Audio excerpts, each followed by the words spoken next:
Hello दोस्तों, हमारे समूह सखी चैनल में आपका स्वागत है। तो शक्ति के उत्सव पर स्त्री शक्ति की धमाका, महिलाओं की बनाई चुनरी और प्रसादी मां का अर्पित कर रहे भक्त।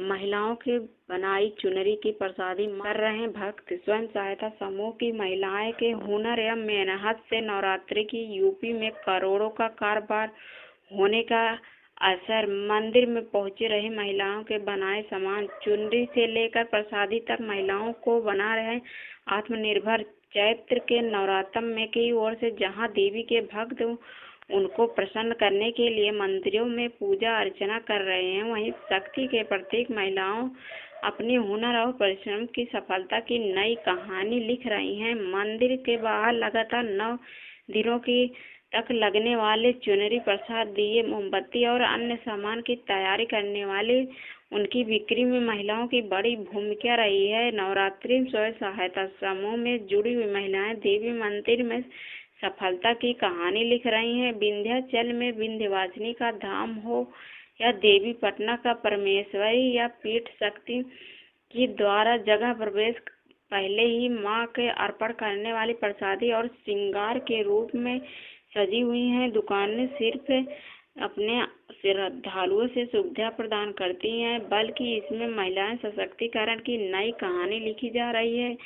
यह बिकने वाली चुनरी चढ़ाए जाने वाले श्रृंगार का प्रसाद के रूप में तैयार किया, उनकी पैकिंग की जिम्मेदारी महिलाओं ने निभाई है। दरअसल स्वयं सहायता समूह के जिम्मेदारी देकर पहला की गई यूपी राज्य ग्रामीण आजीविका मिशन के अंतर्गत संचालित स्वयं सहायता समूह की महिलाओं द्वारा तैयार की गई आदिशक्ति को चढ़ा रहे हैं। मंदिर पहुंचकर महिलाओं ने बनाए सामान। वैसे कुटीर उद्योग के महिलाओं की भूमिका पहले ही रही है। स्वयं सहायता समूह में जिम्मेदारी देने से बड़े मंदिरों में शक्ति पीठों महिलाओं के एक की साइज चुनरी बनाई है। देवी के वस्त्र, माला, देवी का श्रृंगार, धूप, अगरबत्ती, हवन सामग्री आदि सभी चीजें स्वयं सहायता समूह के दिया हुआ है। जुड़े खाद्य सामग्रियां बनाई गई हैं।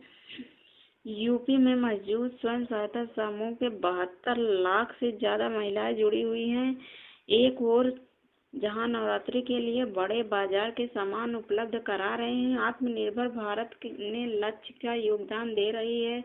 लगभग सभी जिलों में नवरात्रि से जुड़े हुए सामान सिर्फ सेल्फ हेल्प ग्रुप द्वारा बनाई गई हैं, बल्कि मंदिरों के आसपास प्रमुख बाजारों में सामान लगाकर बिक्री की जा रही है। महिलाओं के लिए स्वयं सहायता समूह से अच्छी आय भी हो रही है। महिलाओं के बनाए उत्पाद को ऑनलाइन भी बिक्री हो रही है।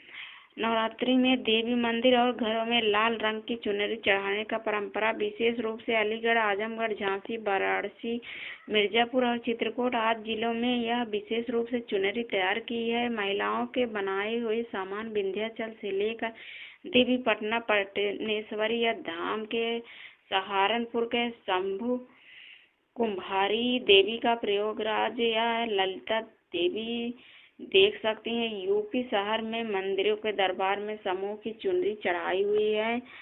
इसके साथ ही वितरण या पतलंग की मांग नवरात्रि में बढ़ गई है। हरदोई, सोनभद्र, लखीमपुर खीरी, प्रयागराज, महाराजगंज, हमीरगंज या उन्नाव महिला स्वयं सहायता समूह के द्वारा तैयार किए गए सामानों की बिक्री हो रही है। काशी में बाबा विश्वनाथ के धाम में मिल्टे के लड्डू बनाने की जिम्मेदारी महिला स्वयं सहायता समूह को मिली है। नवरात्रि के अलग अलग कार्यों को होने वाली बिक्री के करोड़ों का कारोबार का अनुमान लगाया जा रहा है। संस्कृत के विधान पर्यटक सचिव महानिदेशक मुकेश मेश्राम कहते हैं कि यह कोई लक्ष्य पर केंद्रित महिला सशक्तिकरण, रोजगार, वोकल फॉर लोकल जैसे लक्ष्यों के साथ गया है। स्वयं सहायता समूह की महिलाएं लिख रही हैं सफलता की कहानी। यूपी सरकार के आंकड़ों में यह यूपी उत्तर प्रदेश राज्य ग्रामीण आजीविका मिशन के तहत 72.69 लाख से ज्यादा महिलाएं काम करती हैं। प्रदेश में 6 लाख से 93 हजार तक स्वयं सहायता समूह की महिलाएं आत्मनिर्भर की दिशा का निरंतर कार्य चला रही हैं। तो दोस्तों, नई नई अपडेट पाने के लिए हमारे समूह सखी चैनल को लाइक और सब्सक्राइब बेल आइकन दबा लीजिए, ताकि आपको नई नई अपडेट मिलती रहे हमारे समूह सखी चैनल के माध्यम से। तो दोस्तों, धन्यवाद। ये रहा आज के